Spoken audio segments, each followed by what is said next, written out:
Bonjour, comme ça va? Je m'appelle Little Linguini, and this YouTube channel is dedicated to all things linguistics. Today I'll be discussing the theory of linguistic relativity, also known as the Sapir-Whorf hypothesis, also known as the Whorf hypothesis, also known as Whorfianism. The theory of linguistic relativity states that language influences thoughts and decisions. People need language in order to think and reason, and the way that people encode visuospatial information is through language. The theory of linguistic relativity is often attributed to anthropologist Edward Sapir, who postulated and advanced the theory in the early 20th century.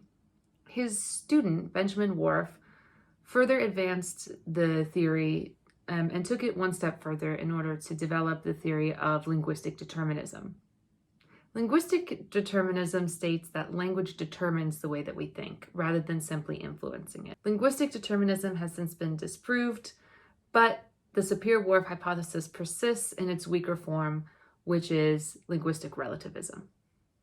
In all experiments conducted in regards to linguistic relativism, it is difficult to determine that language is the causative factor, but there is some evidence in favor of linguistic relativism.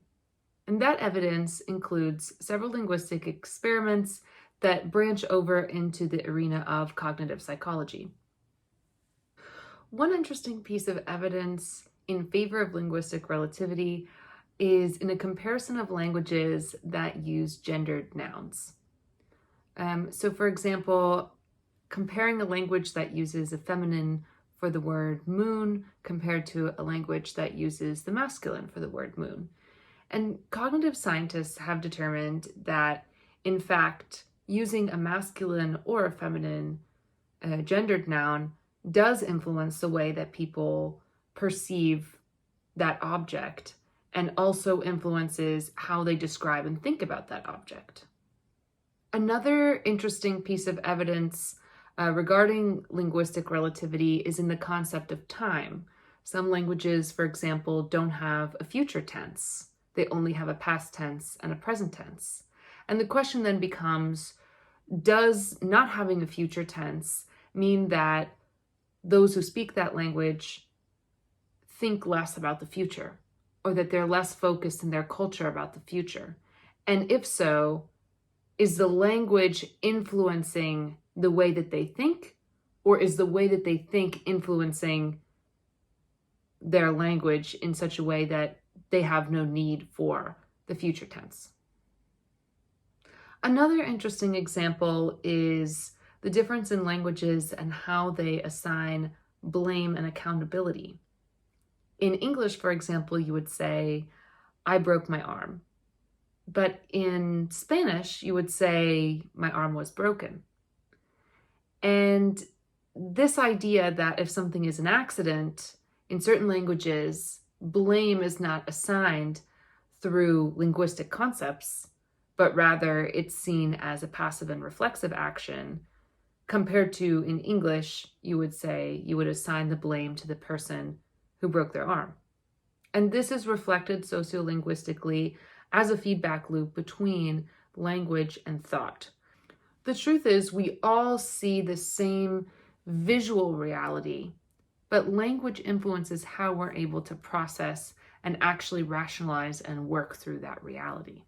So if you're a proponent of linguistic relativity, you believe that the words that you use to describe the world around you actually influence your thought process and how you process through visuospatial information.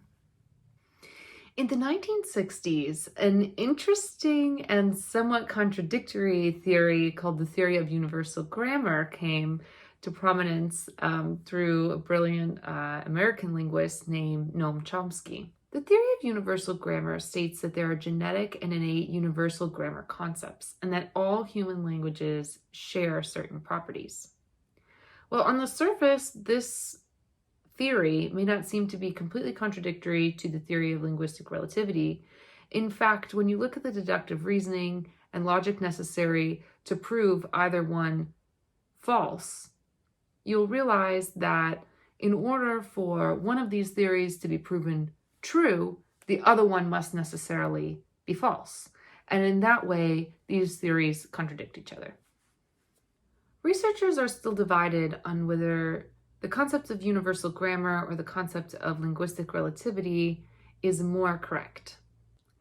But the jury has generally concluded that although there are certain characteristics of language that have evolved biologically, there do not exist universal grammatical concepts.